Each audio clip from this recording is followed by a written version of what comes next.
Assalamualaikum warahmatullahi wabarakatuh. Bismillahirrahmanirrahim. Tabarakalladzi nazzala al-furqana ala 'abdihi liyakuna lil 'alamina nadhira. Allahumma shalli wa sallim wa barik ala sayyidina Maulana Muhammadin wa ala alihi wa sahbihi asma'in, amma ba'du. Yang kita hormati bersama Profesor Dr. Muhammad Quraish Shihab, semua yang hadir saya hormati, karena kalau mau nyebut sudah disebut Pak Rektor sebagai bentuk penghormatan bahwa ingatannya jenengan itu bagus, pokoknya kayak yang disebut Pak Rektor. Kedua, saya alhamdulillah ini rektornya tawaduk sekali, tahu diri, alhamdulillah bagus.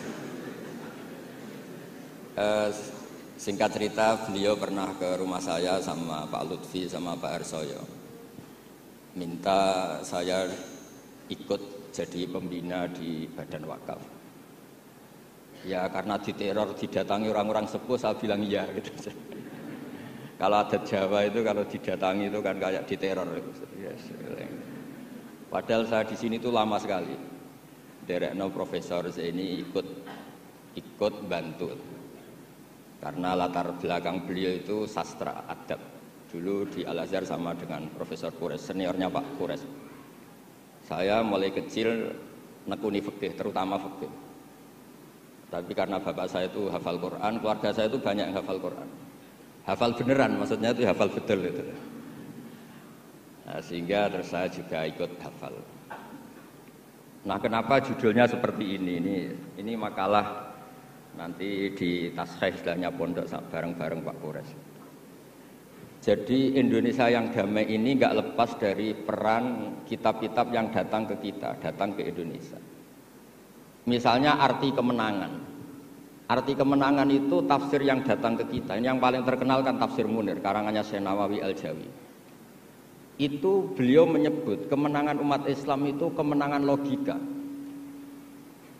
Logika bahwa alam raya ini dimulai dari satu Tuhan yang berstatus wajibil wujud tentu lebih masuk akal ketimbang logika yang lain. Misalnya logika nihilisme, bahwa alam ini dimulai dari ketiadaan. Karena itu melahirkan satu teori ketiadaan menciptakan yang ada. Jadi nanti membingungkan, ada teori al-adamu yakhluqu maujudan, sesuatu yang enggak ada itu menciptakan yang maujud. Itu tentu enggak ketemu nalar. Ini saya baca ya, nanti di tasih Pak Quraish. Awal makalah, saya baca Arabnya. Jadi yang pernah kuliah di Fakultas Syariah ini dosennya banyak yang santri saya ini, tapi nggak berani baca depan saya. Nanti kalau salah langsung dipecat sama Pak Rektor. Saya di sini itu mulai tahun 2000 sama Profesor ini. Dulu belum Rektor itu Pak Fathul Wahid. Tahu-tahu jadi atasan saya ini. Enggak bener, tapi nanti di akhirat atasannya saya lagi nanti kalau. Karena yang bisa nyafaati itu orang hafal Quran itu, jadi harus saya baca ya. Kata Syekh Nawawi, wa may yatawallallaha wa rasulahu walladzina amanu fa inna hizballahi humul ghalibun. Siapa yang mempertuhankan Allah, mengikuti semua aturannya Allah, seterusnya terus pasukan Allah itu pasti menang. Ini ikut Al-Maidah 56. Wa may yattakhidhum awliya fin nusrah fa innahum junduwa wa junduwa humul ghalibun ala a'daihim bil hujjah fa innaha mustamirratun abadan amma bisaulah wa daulah faqad yuhlabun. Jadi kemenangan umat Islam yang permanen itu kemenangan logika. Kalau kemenangan perang, kemenangan bernegara, kemenangan sosial, orang Islam ya pernah kalah. Zaman Nabi Sugeng saja pernah mengalami kalah periode Mekah. Ketika periode Madinah juga pernah mengalami kalah di peristiwa perang Uhud.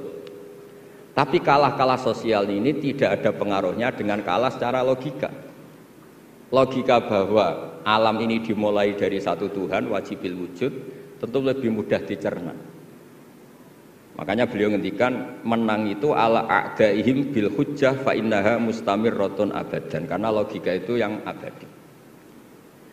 Artinya gini, ketika kita secara sosial ekonomi kalah, mungkin secara apa kalah, meskipun kita tidak ingin kalah, Tapi jangan pakai ukuran itu. Nanti jangan-jangan ketika kita kalah kaya sama nyuwun sewu non muslim atau kalah kaya sama yang sholat, buruhnya orang tidak sholat, yang sujud buruhnya orang yang tidak sujud. Anda tidak perlu merasa kalah. Ketika Anda kerja dan tolabul halal itu yang merintahkan Allah. Jadi Anda tidak pernah buruh di mata Allah. Distatuskan tolabul halal, orang yang mencari apa? Halal, dan itu ibadah. Karena Islam hanya mengakui hukumnya Allah. Dulu Sayyidina Ali karramallahu wajhah pernah ajjaro nafsahu li Yahudiyan, juga pernah kerja di orang Yahudi. Tapi enggak merasa hina karena thalabul halal itu perintah Allah. Dulu Nabi pernah enggak punya uang. Alhamdulillah ditiru banyak umatnya, kalau enggak punya uang itu banyak alhamdulillah itu. Semoga jangan karena ingin punya uang ingin jadi dosen, berarti nyari jadi guru karena ingin punya uang. Semoga enggak jadi guru karena ingin ngajar. Nggih monggo niki tobat niki gitu. Jadi walhasil terus akhirnya Nabi itu mau beli gandum lah atau makanan. Cara Indonesia mungkin beras. Cara Jawa itu ngutang. Terus kata orang Yahudi, jaminannya apa Muhammad? Nabi sempat bilang, ngendikan, saya ini dipercaya langit, masa kamu tidak percaya saya? Kata orang Yahudi itu menurut orang Islam, saya ini Yahudi. Walhasil Nabi terus rohanahu dir'an. Nabi menggadekan rompi perang sebagai jaminan kalau kapan-kapan tidak kuat bayar. Ya muamalah sama orang Yahudi.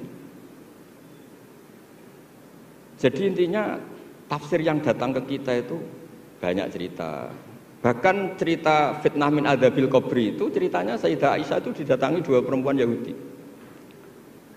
Sayyidah Aisyah itu dermawan sekali. Ya memang orang-orang soleh itu jubila auliya wala sakha. Orang soleh itu pasti dermawan. Karena sering dikasih, terus si orang Yahudi, perempuan Yahudianya ini mendoakan semoga kamu diselamatkan dari siksa kubur. Sama sih ingat redaksi di kitab Bukhari. Walam an'am an usaddiqahuma, kata Sayyidah Aisyah, saya tidak nyaman membenarkan dia karena dua orang ini orang Yahudi. Setelah Nabi datang terus diceritani sama Sayyidah Aisyah, itu benar bahwa nanti memang ada adzabil qabri. Semenjak itu ada isti'adzah min adzabil qabri. Allahumma inni a'udzubika seterusnya sampai min adzabil qabri wa fitnatil mahya. Dan masih banyak lagi cerita-cerita sosial Nabi yang Nabi tertawa-tawa ketika orang Yahudi bilang nanti pas kiamat itu kan hancur semua Muhammad. Lalu orang-orang sudah mati diletakkan di mana? Pokoknya terus orang Yahudi cerita-cerita terus Nabi tertawa-tawa, fadhahika hatta badat nawajiduhu tasdiqan lima qalahul habru. Nabi tertawa-tawa, oh iya benar. Semenjak itu ada ilmu bersama bahwa kalau orang Yahudi, orang Nasrani cerita ilmiah itu la tusaddiquhum wa la tukadzibuhum. Kamu jangan ngambil sikap membenarkan, juga jangan sampai ngambil sikap mendustakan. Kamu benarkan jangan-jangan pas yang muharraf, yang tipuan. Kamu dustakan jangan-jangan yang masih orisinil. Makanya secara ilmiah Nabi ngendikan la tusaddiquhum wa la tukadzibuhum. Intinya tidak ngambil sikap ekstremis itu juga ajaran tafsir yang sampai ke kita. Karena kita ini butuhnya menang fil hujjah. Dan Allah sering ngendikan di beberapa ayat, diantaranya tentu qul falillahil hujjatul baligh. Makanya di sini saya itu profesor sering ngaji di sini Pak Kures, tapi entah lupa apa tidak saya itu sering ngaji direktorat sama Pak Fathul Wahid. Harusnya sudah jadi kiai gitu, karena sering ngaji sama saya. Tapi kalau jadi kiai kan kata Profesor Zaini itu pernah cerita kalau jadi kiai itu rezekinya agak jelas, enggak per bulan dapat apa gaji. Makanya Pak Zaini pas ketua ini sayang Bu Ova enggak hadir karena beliau di Jakarta. Putri Pak Zaini sekarang yang jadi rektor di UGM. Itu ada ustadz latihan kiai itu jatuh di Indramayu. Pas itu beliau ketua wilayah itu Kemenak di Indramayu. Itu jatuh. Santrinya tuh susahnya bukan main, tapi kata kiainya enggak apa-apa, masih kan. Ternyata yang dipegang itu salam tempel itu. Jadi badannya enggak dipikir tapi masih. Karena dulu jadi kiai itu susahnya minta ampun. Makanya profesi ini sudah jarang yang mau itu. Kalau jadi kiai artis banyak yang mau karena makanya saya jadi kiai di UI itu sering istighfar. Jangan-jangan ini kategori elit sehingga hisabnya besar. Gitu. Makanya saya ini termasuk kiai orisinil. Jadi saya dipaksa jadi kiai di sini tapi sering nggak mau karena saya ini kiai betul. Jadi kalau fasilitas banyak takut hisab. Kalau kiai nggak betulan fasilitas banyak tambah seneng. Nah ini bukan nyindir siapa-siapa, ini memang aturan ikhlas begitu, mukhlisina lahuddin, enggak nyindir siapa-siapa, memang aturannya begitu. Saya cerita di keluarga saya yang masih megangi itu. Di pondok itu ajaran pertama itu tauhid, dan itu mesti diajari sifat pertama Allah itu wajibul wujud. Wujud kita mbakok mukhalafatul hawadis. Dan mereka sering beri contoh. Kenapa tafsir Munir Bismillahirrahmanirrahim? Pertama yang diterangkan oleh tafsir Munir, Senawi Al-Jawi. Kenapa Al-Quran dimulai dari ba? Dan ba dimulai ada titiknya satu. Itu Allah seakan-akan mau maklumatkan bahwa awwalu hadil mawjudat adalah nuqtah wahidah. Pertama wujud, kamu gambar apa saja, saya sering cerita ini tak ulang-ulang. Kamu gambar apa saja, entah gambar jelek, entah bagus, tetap dimulai dari satu titik. Angka 1 juta sampai 1 miliar, 1 triliun tetap dimulai dari angka 1. Sebab itu bak di situ kata Syekh Nawawi adalah bi kana makana wa bi yakunu mayakun. Dengan saya kata Allah yang ada menjadi ada, yang mau ada saya yang mengadakan. Unsur utamanya saya kata Allah. Nuqtatil wujud. Artinya gini, andaikan kita neladani tafsir-tafsir yang ada di Indonesia, kita ini pasti menguatkan akidah. Bukan menang kalah urusan sosial, urusan apa. Itu kedua ketiga lah, syukur-syukur menang. Tapi kalau kita paksakan itu yang nomor satu, pasti kita sering kecewa. Itu rektor UI itu mesti miskin tuh dibanding pengusaha-pengusaha Jakarta itu. Itu kalau nggak terima, saya ini rektor Universitas Islam, masa kalah kaya, kan repot nanti jadi. Tapi barokahnya qanaah, alhamdulillah gak apa-apa. Ya jadi jelas ya di sini beliau ngendikan yang menang hujah itu fa innaha mustamirratun abadan. Logika itu mustamirratun abadan. Dalam kitab Fathul Bari sarahnya Shahihul Bukhari dijelaskan kemenangan umat Islam itu iltidza dan aklian. Kita punya akidah yang secara akal tuh nyaman. Coba Anda misalnya jadi muslim, Anda mungkin profesor, kayak alim, kayak top. Terus ditawari satu teori begini. Hadil maujudat khalaqahal adamu misalnya. Ini yang alam nyata ini, penciptanya adalah ketiadaan. Kamu pusing 7 keliling. Ini gimana sesuatu yang ada kok penyebabnya ketiadaan. Sebab itu dulu ada sahabat namanya Jubair bin Mut'im. Itu tokoh besar di kafir Quraisy. Saking tokohnya dia yang jadi utusan untuk membebaskan Asra Badrin, tawanan Badar. Pas dia nginep di masjid nunggu ketemu Nabi, Nabi pas sholat maghrib baca wattur wa kitabi mastur fi raqqim mansur. Didengerin sama dia sampai pada ayat am khuliqu min ghairi syai'in am humul khaliqun. Masa alam raya yang seluas ini kemudian diciptakan tanpa sebab yang ada? Atau kamu-kamu yang enggak mengakui Tuhan itu kamu pencipta langit dan bumi? Am khalaqus samawati wal ard bal la yuqinun. Nangis dia. Nangis terus sungkem masuk Islam. Sampai ngendikan fakaan nama sudi akolbi. Sebagian riwayat kada kolbi ayatir. Dengan logika yang dibangun Quran itu hampir habis, saya habis. Karena Quran sangat demokratis. Qul ara'aytum ma tad'una min dunillah aruni ma khalaqu minal ardi am lahum syirkun fis samawati. Kalau Anda merasa jadi Tuhan enggak apa-apa. Tapi tunjukkan reputasi Anda. Apa Anda menciptakan langit bumi? Apa ketika saya bikin langit kata Allah kamu ikut urun? Saya sering cerita apa kamu ikut nyumbang semen pas saya bikin langit? Enggak kan? Malah sebagian ayat Allah ngendikan ma asyadtuhum khalqas samawati wal ard. Mereka-mereka yang kamu tuhankan ketika aku bikin langit bumi, mereka di mana? Membantu saya apa kata Allah? Kok enak tahu-tahu jadi Tuhannya bumi, enggak ikut bikin, ikut jadi Tuhan gitu. Itu habis Jubair bin Mut'im. Akhirnya masuk Islam. Artinya gini, ketika Islam belum kuat, masih banyak ashabis sufa yang miskin, mondok saja numpang Nabi. Itu hujahnya sudah menang. Makanya kata Syekh Nawawi, yang mesti menang itu hujah fa innaha mustamirratun abadan. Ya dicicil aja satu aja ya, nanti kapan-kapan ketemu lagi. Terus ini yang agak rileks, ini yang spesial. Saya itu jarang pergi sama istri saya gara-gara memang adatnya gitu. Saya karena soal Pak Kores tadi istri saya ikut karena Pak Kores juga bawa istri. Ini spesial betul. Biasanya saya agak pernah karena adat keluarga saya itu ya begitulah. Ya jadi saya mohon semohon-mohonnya nanti Pak Kores bisa nerangkan panjang lebar. Jadi terus yang kedua ya dua aja lah dua. Ya ayyuhalladzina amanu sabiru. Di sini dijelaskan ala masyaqqatil istidlal fi ma'rifati tauhid wan nubuwah wal ma'ad. Wa ala masyaqqatis istinbatil jawab an syubuhati nahwil falasifah. Wahai orang-orang yang beriman, bersabarlah kamu. Di sini artinya sabar itu apa? Membuat logika yang mudah difahami banyak orang, kemudian orang itu mencintai Allah dan Rasul. Dulu itu ada orang Bedui. Ketika Imam Asy'ari berpendapat Iman yang diterima itu imanul mufakkir, bukan imanul muqallid. Enggak boleh taklid buta dalam iman.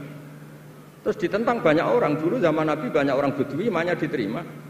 Terus kata Imam Asy'ari, coba kamu jalan-jalan di kampung.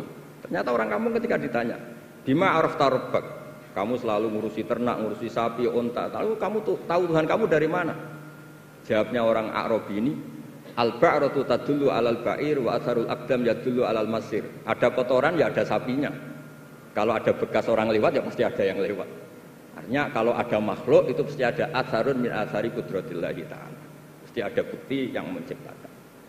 Itu ulama terus bikin logika. Lah yang saya sering cerita paling populer di kitab saya punya kitab namanya Nailul Ma'mul, karangannya Syekh Mahfud At-Turmusi, itu orang Indonesia juga. Beliau nukil dari cerita Imam Amudi. Saya cerita di mana-mana. Imam Amudi itu gurunya Syekh Izzuddin bin Abdussalam, Sultanul Ulama, itu punya guru namanya Imam Amudi. Itu senangannya ngajar matematika, bukan ngajar tafsir, ngajar matematika. Terus ketika beliau meninggal, muridnya tanya. Tadi Profesor Quraisy juga cerita mimpi. Ini saya cerita mimpinya Imam Amudi. Ma fa'ala bika rabbuk, yang diperlakukan Tuhan kamu itu apa? Anda hanya pengajar matematika. Terus kata Imam Amudi, ternyata ketika Allah ketemu saya mengumpulkan banyak malaikat, disuruh ngajar saya. Saya masih hafal teksnya. Istadilla ala wahdaniyati bi hadrati malaikati. Coba kamu terangkan cara menemukan saya bahwa saya ini satu di depan para malaikat. Kalau malaikat kan sudah tahu karena bawa aras, bawa surga neraka. Kata Imam Amudi, beliau ngendikan semuanya adalah. Beliau ngendikan angka itu 2, 3 sampai 1 triliun sampai berapapun, nisbatu dzalika ilal wahid nisbatul far'i ilal asli. Angka itu entah 2, entah 4, entah 1 miliar, 1 triliun. Dibandingkan angka 1 tetap namanya nisbatul far'i ilal asli. Tetap semuanya itu tabang dari angka 1. Fasabatal wahid jalla jalaluh. Maka yang mesti abadi, yang mesti ada adalah al-wahid jalla jalaluh. Allah senangnya bukan main. Loh ini lo pinter, enggak jadi malaikat sudah ngerti kalau saya ini satu. Nah, itu ya pinternya ulama. Isbiru ala masyaqqatil istidlal fi ma'rifatit tauhid. Nggih, clear ngoten mawon. Monggo niki kula saya bulbet karena saya niki anak buah Pak Wahid niku gawe. Monggo jenengan. Untuk selanjutnya kami mohonkan Prof. Quraisy.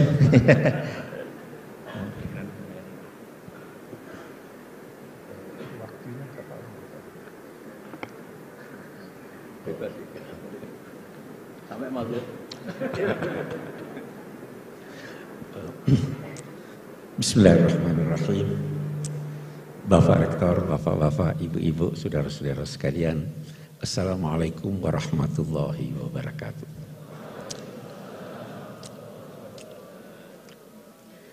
Berbahagia saya dapat bertemu, dapat berbincang, dapat belajar dengan bapak-bapak dan ibu-ibu sekalian.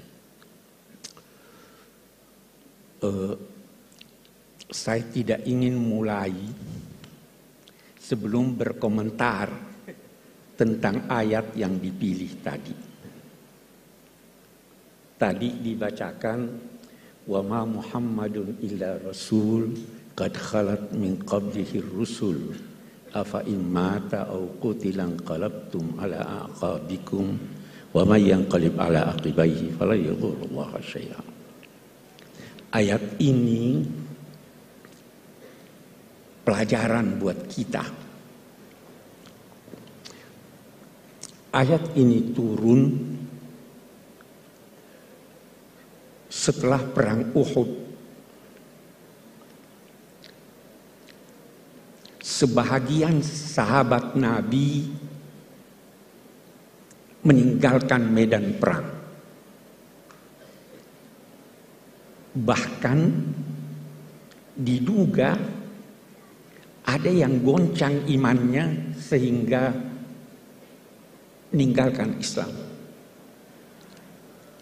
Turun ayat ini. Ada satu penafsiran yang saya anggap baik sekali dari seorang pemikir Aljazair, Malik bin Nabi.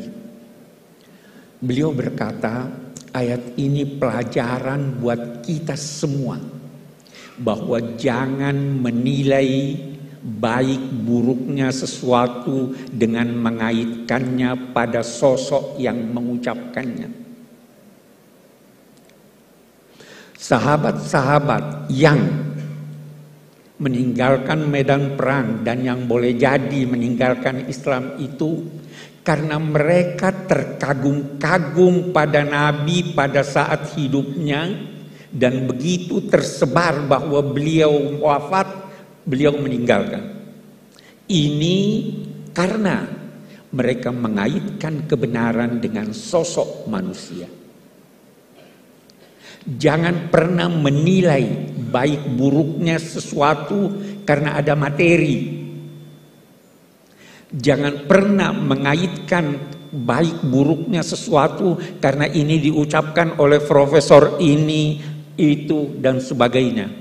Nilailah baik buruknya sesuatu itu dari idenya, bukan dari orangnya. Walaupun itu diucapkan oleh Nabi Muhammad SAW, selama ucapan itu bersumber dari pribadi beliau, bukan dari Allah Subhanahu wa Ta'ala. Karena itu sebagian sahabat Nabi, kalau Nabi berucap, itu bertanya, ahada ra'yun am huwa wahyun. Apa ini pendapat pribadimu atau ini wahyu? Kalau wahyu sami'na wa ata'na. Tapi kalau pribadi Nabi, boleh jadi beliau keliru. Nah, ini saya kira pilihan yang baik untuk mengingatkan kita.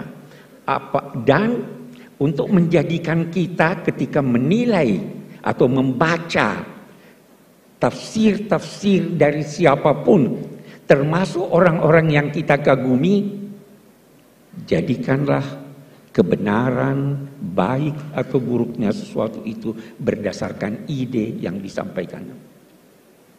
Itu yang pertama. Nah, tafsir karya ulama Indonesia cukup banyak, tetapi tidak banyak yang komplit 30 juz. Itu satu. Dan tidak banyak juga yang dalam bahasa Melayu atau bahasa Indonesia. Turjumanul Mustafid karya Abdul Rauf Singkal, Allah yarhamu, itu dinilai sebagai kitab tafsir berbahasa Melayu pertama yang komplit. Walaupun perbedaan pendapat ada. Itu dinilai, ada yang menilainya terjemahan dari tafsir Al-Baydawi. Snokor-Holonyo berpendapat begitu. Tetapi tafsir Al-Baydawi panjang ini tidak pendek, sehingga ada yang menilai bahwa itu adalah terjemahan dari tafsir Al-Jalalain. Betapapun saya tidak ingin masuk kepada ini terjemahan atau bukan, tetapi yang jelas bahwa beliau perintis penafsiran Al-Quran dalam bahasa Indonesia. Kita ingin ini kembali. Rintisan ini perlu sekarang. Kalau kita mau cari, siapa yang bisa merintis, menulis tafsir Al-Quran dalam bahasa Inggris? Yang pertama lakukan itu Muhammad Asad, orang Austria yang asalnya Yahudi. Tetapi itu Yahudi yang baik, bukan Zionis. Saya bermimpi ketika kita mengenang Syekh Abdul Rauf Singkal yang tafsirnya itu berpengaruh selama 3 abad. Beliau wafat tahun 1690-an. Saya bermimpi ada tafsir yang bisa memperkenalkan Indonesia bahwa ini dalam bahasa Inggris.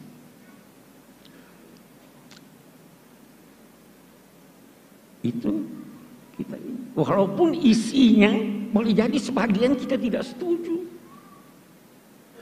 Apalagi kalau kita bicara tafsir Al-Baydawi.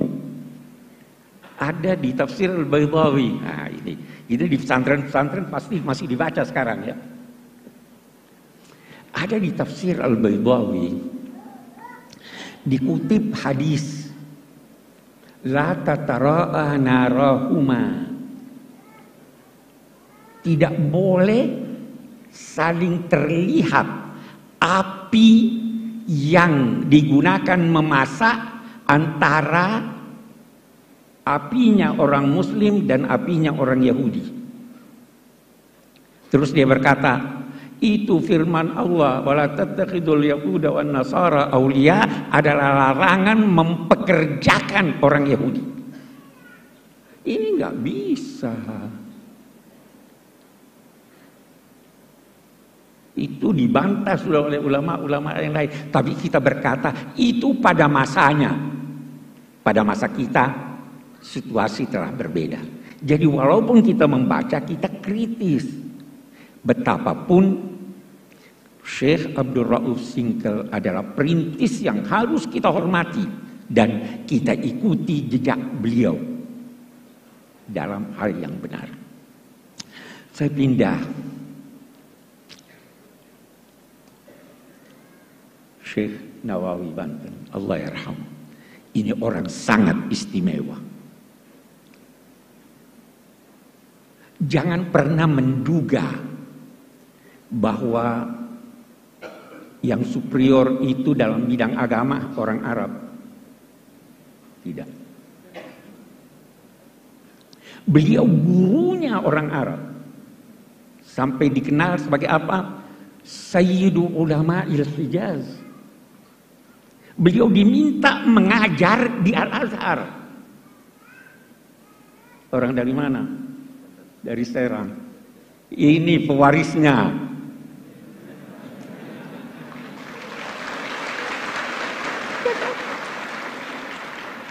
Terus sebabnya saya selalu bilang, ini perlu didorong. Ini.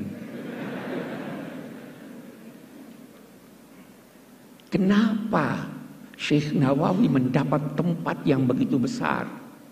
Kalau kita baca tafsirnya,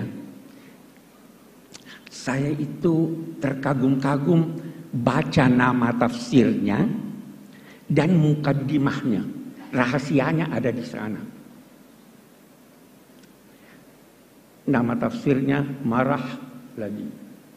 Marah itu atau marah itu tempat istirahat. Labid itu orang yang menetap. Dia merasa beristirahat ketika membaca Al-Quran. Dia menetap di sana, tapi dia bersahabat dengan Al-Quran. Anda mau bersahabat dengan Al-Quran, dia beritahu Anda rahasia-rahasianya. Saya baru tadi cerita soal Al-Ibriz. Almarhum ayah sahabat karib saya, Gusmus. Itu pernah, menurut Ulil Albab, pernah ada satu orang bermimpi. Memimpikan beliau. Itu saya ada tulis di tafsir saya, ada kesalahan, perbaiki. Melalui alam gaib dia kirim kemari pesan. Dan ternyata diperiksa. Itu kenapa? Karena bersahabat dengan Al-Quran. Nah, kita kembali kepada Syekh Nawawi Banten. Di mukaddimahnya, beliau berkata, Amarani ba'dul a'izza an aktubah fi tafsiril Qur'anil Majid. Saya diperintah, bukan diminta. Lihat tawadhu'nya, rendah hatinya. Saya diperintah oleh orang-orang mulia untuk menulis tafsir Al-Quran. Fataraddadtu zamanan tawilan. Saya ragu. Kenapa ragu, wahai imam? Jangan sampai saya termasuk kelompok orang yang dinyatakan Nabi man fassara al-Qur'ana bi ra'yihi falyatabawwa maka. Ini orang takut. Tidak gampang-gampang tafsir. Ini sudah alim besar ini masih takut dia menafsirkan. Memang itu. Allahu nazzala ahsanal hadis kitaban mutasyabihan taqsya'irru minhu juludul ladzina amanu. Baru setelah itu wa tatma'innu qulubuhum. Ya kan? Setelah merasa takut zamanan, waktu yang panjang, saya nggak bisa, takut saya salah. Terus beliau menulis apa? Maka saya menulis iqtidaan bis salafis saleh, mengikuti orang-orang alim sebelum saya. Baru ada hal yang menarik lagi dari mukaddimahnya. Li'anna di kulli zamanin tajdida. Allahu Akbar. Ini tahun berapa itu? Tahun 1890-an barangkali ya. Dia sudah bicara tentang tajdid. Setiap zaman, kenapa dia mau tulis? Saya tulis sekarang. Karena setiap zaman memerlukan tajdid. Itu di mukadimah. Tajdid itu bukan berarti memberikan sesuatu yang baru, tidak harus baru. Sesuatu yang lama tapi sudah terlupakan itu tajdid. Kan? Sesuatu yang lama yang perlu tambahan argumentasi walaupun barangnya sama itu tajdid. Tidak harus selalu yang baru. Sekian banyak pendapat-pendapat ulama lama yang sampai sekarang itu bagus sekali. Apalagi sebagian ulama kita itu punya istilah al-fiqhul iftiradi. Bagaimana kalau begini? Itu bahasanya belum terjadi, mereka sudah bayangkan. Itu berguna buat kita. Nah, ini yang dilakukan oleh Syekh Nawawi.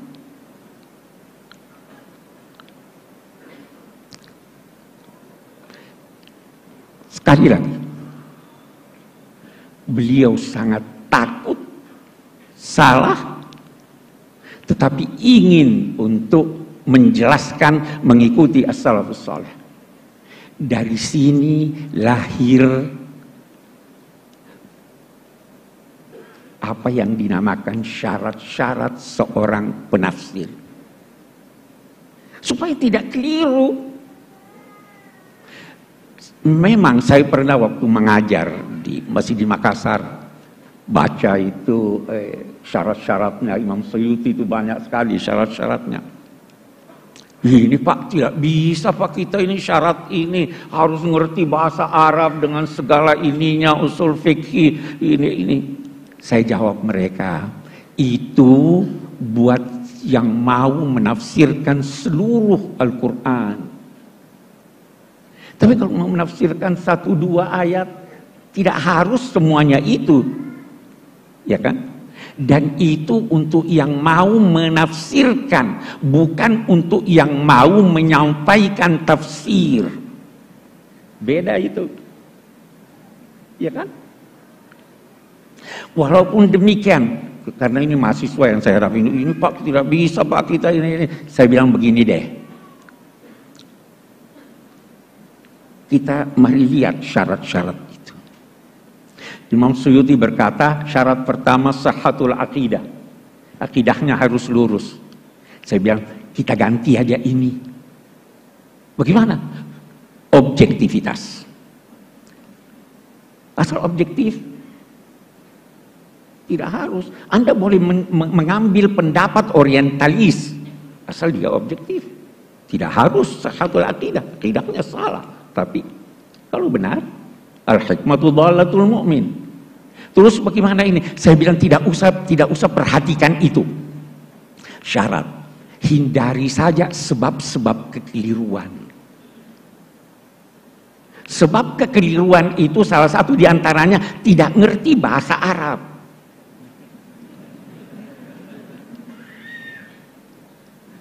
Atau menerjemahkan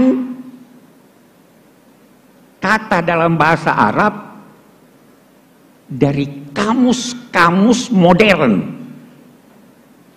Itu bisa salah.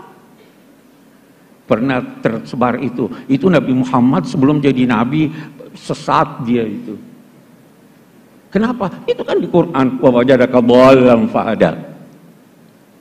Dhal itu bukan berarti sesat. Tidak menemukan kebenaran itu juga dhal namanya. Antadilla ihdahuma. Kalau ada dua perempuan, itu juga itu saya sudah beri saran. Itu saya tidak tahu apa sudah diperbaiki atau tidak. Itu ayat yang menyatakan fa illam yakuna rajulaini farajulun wa imra'atan antadilla.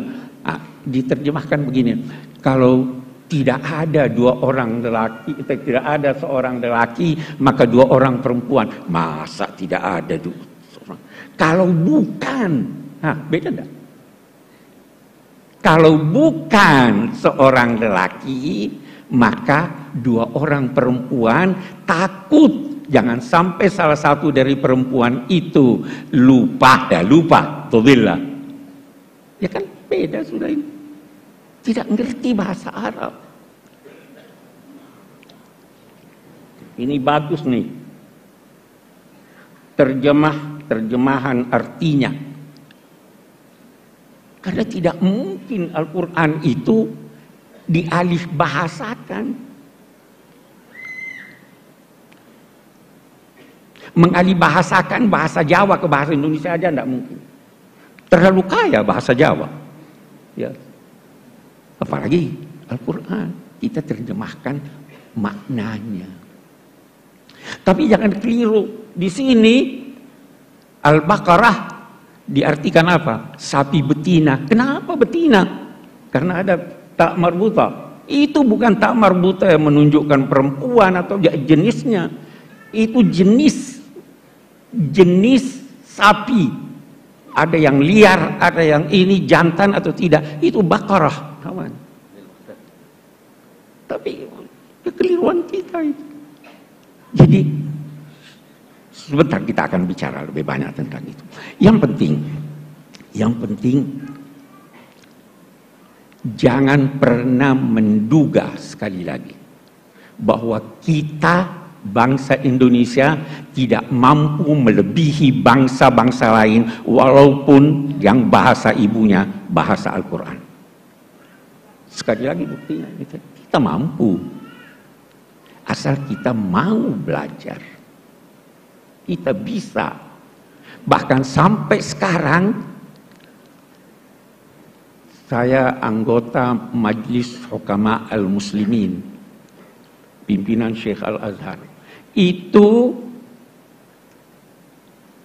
majlis ini meminta agar mereka yang ditugaskan dari Al-Azhar, dari Abu Dhabi, itu ke Indonesia mempelajari apa? Bagaimana toleransi di Indonesia. Orang belajar sama kita toleransi.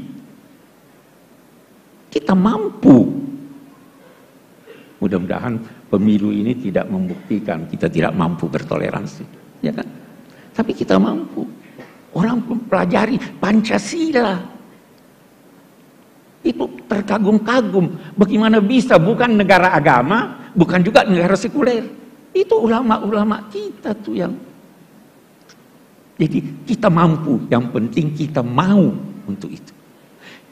Kita sekali itu kalau kita bicara Syekh Nawawi panjang kalau kita mau bicara tentang beliau. Tapi saya kira yang saya ingin garis bawahi bagaimana tawadhu beliau, bagaimana rasa takut beliau, bagaimana kesungguhan beliau di dalam menafsirkan Al-Quran sehingga mampu memberi bekas yang sangat besar dalam pemikiran umat Islam khususnya pada masa lalu. Mari kita lihat lagi yang lain. Tafsir itu adalah penjelasan tentang maksud firman-firman Allah sesuai kemampuan manusia. Kemampuan manusia bertingkat-tingkat. Kecenderungan manusia bertingkat-tingkat. Berbeda-beda. Sehingga corak tafsir itu berbeda-beda, bahkan bisa jadi ada penafsiran antara satu dengan yang lain itu sedemikian berbeda sehingga bisa dinilai bertolak belakang. Jangan cepat-cepat mempersalahkan. Saya beri contoh. Apa artinya nikah? Itu kita baca itu ayat. Wala tankihu ma nakaha aba'ukum minan nisa. Nikah itu akad atau hubungan seks. Kalau saya berkata nikah itu akad, maka seorang ayah yang berhubungan seks dengan seorang wanita, lalu wanita itu hendak dikawini oleh anaknya, boleh atau tidak? Boleh, karena dia tidak menikah. Tapi kalau kita berkata bahwa nikah itu adalah hubungan seks, berlawanan kalau nikah. Kalau dia sudah menikah walaupun belum berhubungan seks, sudah tidak boleh. Jadi kita harus mentoleransi ini, silahkan. Banyak sekali hal-hal semacam itu. Tapi ada hal yang menarik. Ada hal yang menarik. Dari tafsir-tafsir berbahasa Indonesia ini, ada yang jelas sekali nuansa Indonesianya. Tafsir Buya Hamka itu jelas sekali nuansa Indonesianya. Sajak-sajak dalam bahasa Indonesia. Ya toh. Bahasa Indonesianya indah. Contoh-contohnya itu yang kita kenal di Indonesia. Saya di Tafsir Al-Misbah, belum habis waktu saya. Saya di Tafsir Al-Misbah ada menulis tentang mathalu kalimatin thayyibah kasyajaratin thayyibah. Perumpamaan kalimat thayyibah la ilaha illallah itu adalah seperti pohon yang baik. Asluha sabit wa far'uha fis sama. Akarnya menghunjam ke dalam, kokoh. Cabangnya naik, menjulang ke atas dan menghasilkan buah yang banyak. Banyak ulama, termasuk saya yang mengutip ini, mengatakan itu pohon korma. Tapi pernah lihat pohon korma? Tidak semua kita pernah lihat pohon korma. Bagaimana kalau kita tafsirkan, terjemahkan itu dengan pohon kelapa? Bisa saja. Itu sangat Indonesiawi itu. Ya kan? Itu corak tafsir. Kita ingin problema-problema kita carikan solusinya di dalam Al-Quran. Salah satu kritik terhadap kitab-kitab tafsir yang lama adalah memberikan solusi terhadap problema mereka, bukan problema kita. Di sini perlunya tajdid. Kita punya problem. Al-Quran turun untuk itu. Apa itu? Kana nasu ummatan wahidah fa ba'atsallahu an-nabiyyina mubashshirina wa mundzirin wa anzala ma'ahumul kitab liyahkuma bainan nasi fi maktalaf. Alkitab itu turun untuk memberi putusan tentang perselisihan manusia. Ulama itu bertugas menyelesaikan problem, bukan menjadi problem.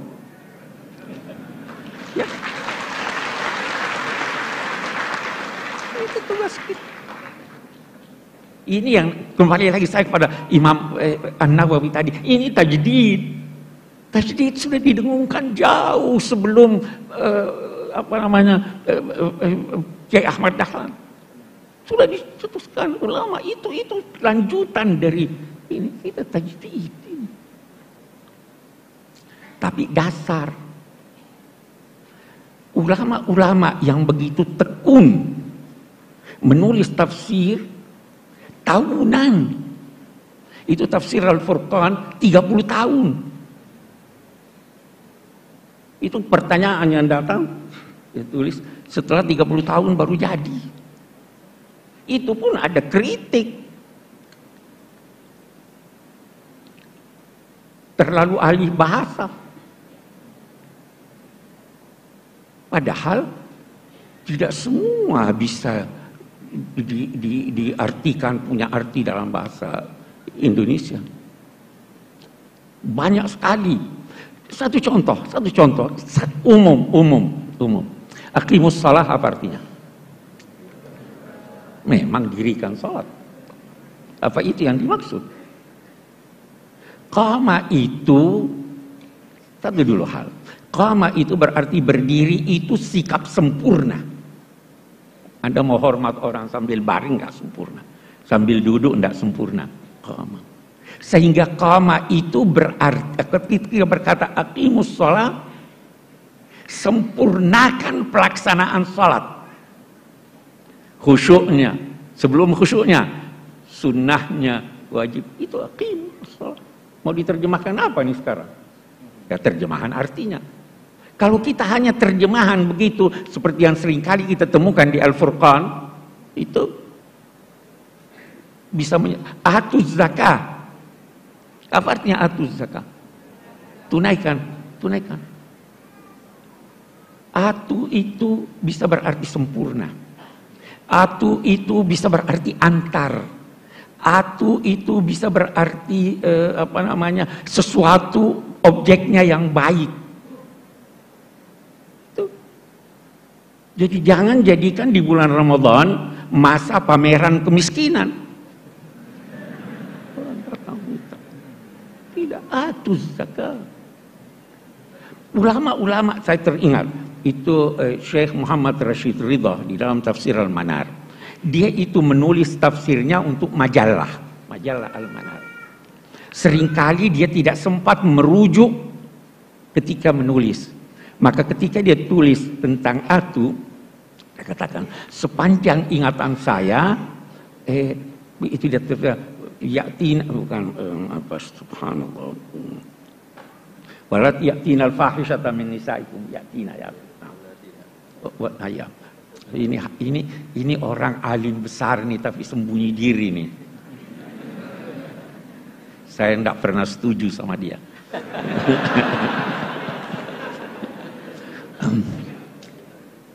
Dia katakan atu itu untuk sesuatu yang buruk. Yatina sesuatu yang buruk. Yatina al-fahisha. Rashid Ridha kita hormat. Tapi karena tidak hati-hati dia salah. Apa buktinya salah? Kenapa ada yatina min kulli fajjin amir? Haji, baik. Syekh Sya'rawi, ini ulama besar Mesir, Allah yarham. Anda tahu, dalam usia 82 tahun, baru dia tahu persis apa arti atiyah.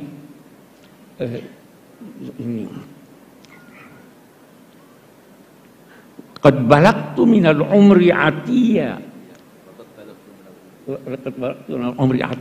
Saya tidak tahu persis apa artinya kecuali setelah saya ke London. Saya berobat. Waktu saya berobat, dokter bilang, ini tidak ada obatnya lagi. Vitamin tidak berguna, operasi tidak berguna. Anda telah mencapai usia yang penyakit Anda ini sudah sedemikian besar karena usia sehingga tidak diobati. Terus dia berkata, oh inilah yang dimaksud qad balagtu minal umri itiyah. Itu baru tahu tuh. Jangan malu berkata saya tidak tahu. Ya kan? Nah ini, itu kalau kita bicara tentang kosakata banyak sekali itu. Seringkali orang keliru, tidak memperhatikan hubungan antar ayat. Ini ada hubungannya dengan itu. Seringkali orang tidak memperhatikan itu. Syekh Rashid Ridha, kita bicara Rashid Ridha, itu indah sekali. Dia itu paling suka kritik ulama. Itu Syekh. Imam Suyuti dinamainya Hatibul Lail. Hatibul Lail itu artinya orang yang kumpul kayu bakar di malam hari, dia tidak bisa bedakan ini kayu atau bukan. Dia himpun aja. Ya. Semuanya dia kritik. Tapi ketika sampai pada gurunya, dia beda pendapat, tetapi sangat halus. Dia carikan pembenaran. Saya ingin jadikan ini sebagai contoh bagaimana orang harus menghormati guru. Ya, kita ambil sisi positifnya. Nah, saya beri contoh Anda. Quran itu singkat padat. Terkadang dia tidak sebut lagi satu kata karena sudah ada isyarat pada kata yang lain. Saya beri contoh.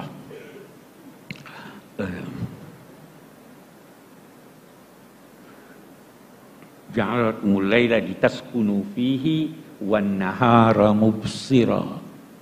Allah menciptakan buat kamu malam supaya kamu dapat tenang, tidur tenang. Dan menciptakan siang terang benderang. Ini ada kata yang tidak disebut. Allah menciptakan buat kamu gelap, malam itu gelap. Supaya kamu dapat tenang, tidur. Kenapa dia tidak sebut gelap? Karena di sini sudah ada dia sebut mubsiran. Tapi dia tidak sebut untuk apa itu mubsiran. Karena sudah ada di sana lawannya. Sama dengan Zuyyina linnasi hubbus syahawati minal nisa'i. Diperindah bagi manusia kecintaan kepada perempuan. Memangnya perempuan tidak cinta laki-laki? Kenapa tidak disebut? Tidak disebutkan?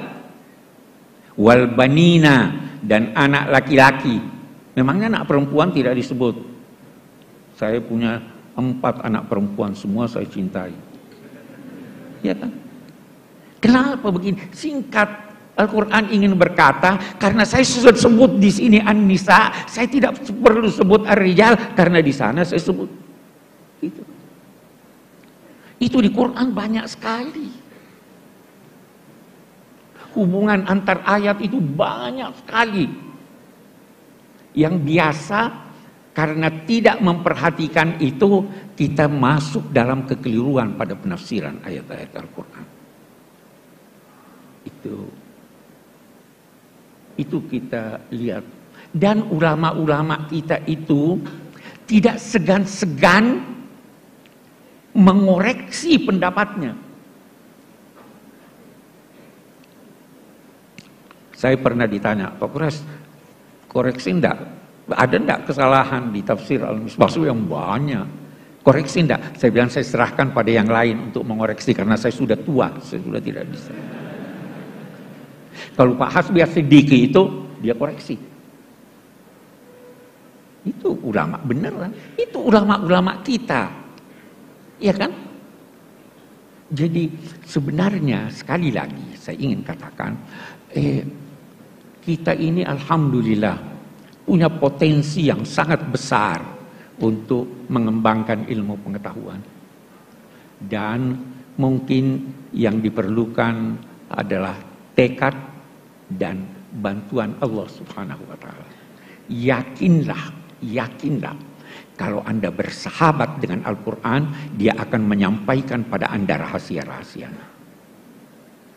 Baik melalui bacaan Anda maupun melalui ilham.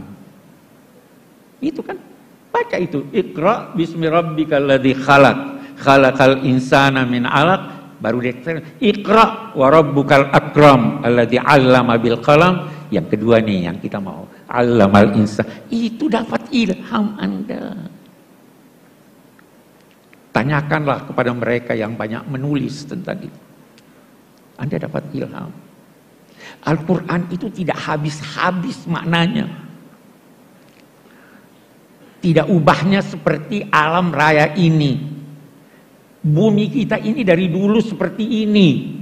Tapi setiap saat ada rahasia baru kalau kita pelajari. Kalau Anda belajar Al-Quran setiap saat Anda bisa mendapatkan rahasia baru. Yang disampaikan boleh jadi melalui penelitian Anda atau boleh jadi melalui mimpi, melalui ilham dan sebagainya.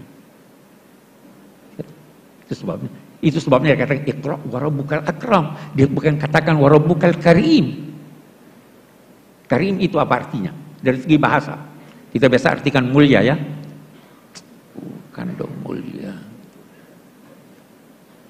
Salah satu yang dikembangkan oleh ulama-ulama dewasa ini adalah tidak memahami kosakata Al-Quran kecuali dengan merujuk pada Al-Quran. Al-Quran menggunakan kata karim. Rizqun karim, rezeki yang karim. Zaujun karim, pasangan yang karim. Zillun karim, banyak. Apa artinya karim ini? Kalau saya berkata mulia, apa sih mulia itu? Karim itu sesuatu yang terbaik menurut objeknya. Kalau saya berkata rizqun karim, kalau rezeki itu, rezekinya itu, rezeki lagi bisa macam-macam ini rezeki. Kita ambillah duit. Apa itu rezeki? Yang banyak tapi halal. Kalau banyak tidak halal bukan karim. Pasangan yang karim, yang sesuai. Itu.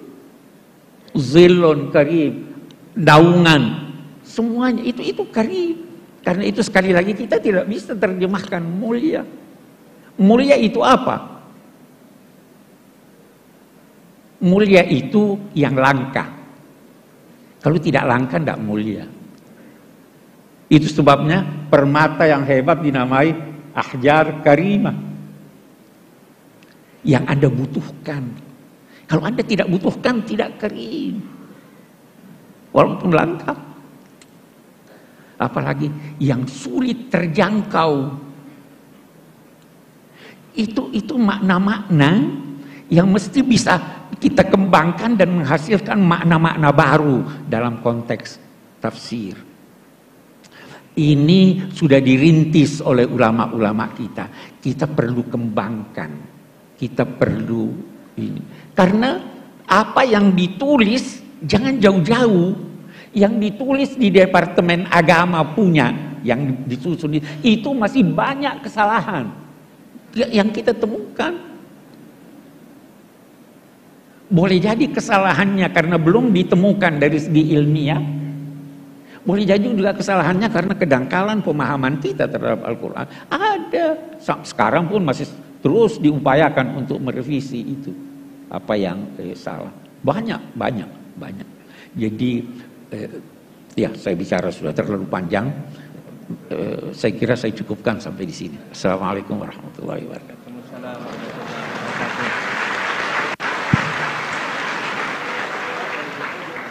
Terima kasih Prof.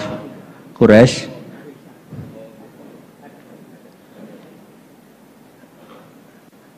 Maaf Gus Ba, mau menambahkan? Ibu Bapak yang hormati, kita masih punya waktu dan kita buka sesi tanya jawab. Nanti mohon.